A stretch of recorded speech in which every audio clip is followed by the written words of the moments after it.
ក្រមួយមិនបានសំដី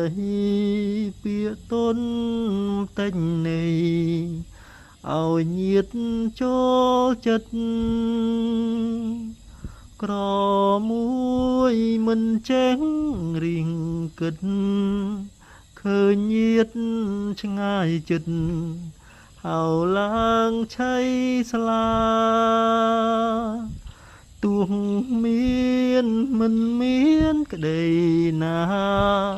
ពីផ្អែមចរចាទើបគេស្រឡាញ់កុំជួចិត្តស្មោកំណាញ់មិនមានអស់អញនឹងញាតសន្តានកើតមានរបស់ផងបាន